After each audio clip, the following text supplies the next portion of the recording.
اعوذ باللہ من الشیطان الرجیم، بسم اللہ الرحمن الرحیم۔ آج ہم class 5th subject English topic you are old father William کا دوسرا حصہ پڑھنے جا رہے ہیں۔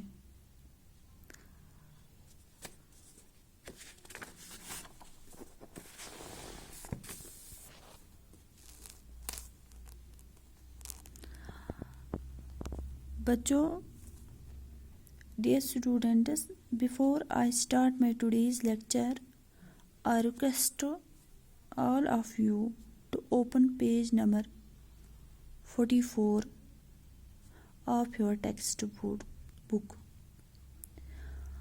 Before I start my lesson, let me repeat our previous lecture so that it will help us to understand our today's lesson effectively.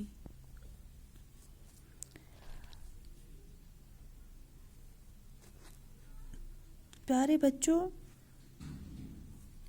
پچھلے سبق میں ہم نے پڑھا تھا کہ کس طرح ایک جوان فادر ولیم کو سمجھتا ہے کہ بڑھاپے میں جب کہ بال بھی سفید ہو گئے ہوں اور طاقت نے بھی جواب دیا ہو کر سر کے بل کھڑا ہونا اچھی بات نہیں۔ اس کے جواباً فادر ولیم مذاقاً اس جوان کو جواب دیتا ہے کہ میں جوانی کے دنوں میں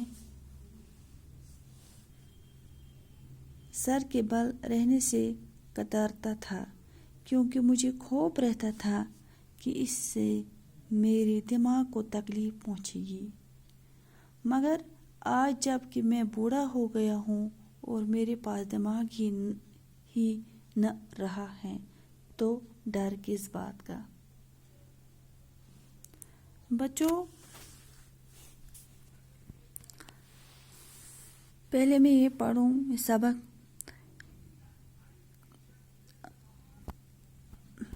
You are old, said the youth, and your jaws are too weak for anything together than shoot.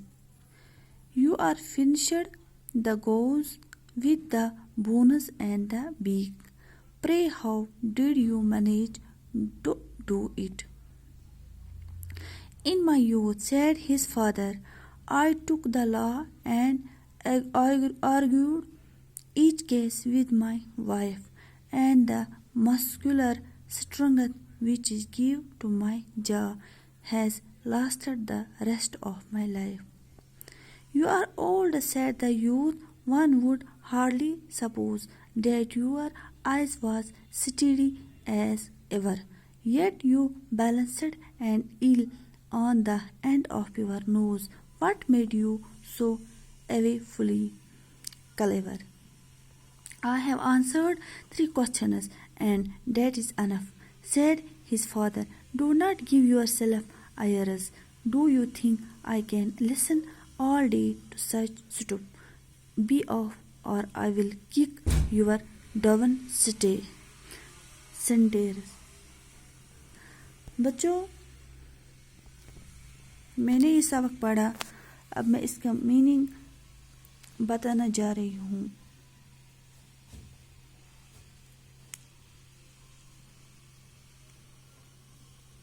بچوں، اس سبق کے تیسرے سٹینزا میں یہ جوان لڑکا فادر ولیم سے مخاطب ہو کر پھر کہتا ہے کہ اے فادر ولیم، میں نے آپ سے پہلے ہی کہا تھا کہ آپ بوڑھے ہو چکے ہیں اور غیر معمولی طور پر آپ کی حیرانی بھی بڑھ گئی ہے، اسی لیے آپ کا دروازے کے پاس اس طرح سر کے بل بیٹھانا کہاں کی دانائی ہے اور اس کا مطلب کیا ہے؟ بچوں، فادر ولیم جواباً کہتا ہے کہ میں جوانی کے دنوں میں ایک دوائی جو کہ صرف ایک شلنگ میں ایک بکس ملتا تھا اپنے پیٹھوں پر استعمال کرتا تھا، جس سے یہ نہ صرف مضبوط رہتے بلکہ انہیں فلیکسیبلٹی بھی ملتی، اس لیے مجھے اس سے کوئی دقت کا سامنا نہیں کرنا پڑ رہا ہے۔ بچوں، دراصل اس پورے سبق میں ایک جوان اور بزرگ کے درمیان اس مکالمے کے ذریعے دو الگ الگ جنریشن کے بارے میں بتایا گیا ہے۔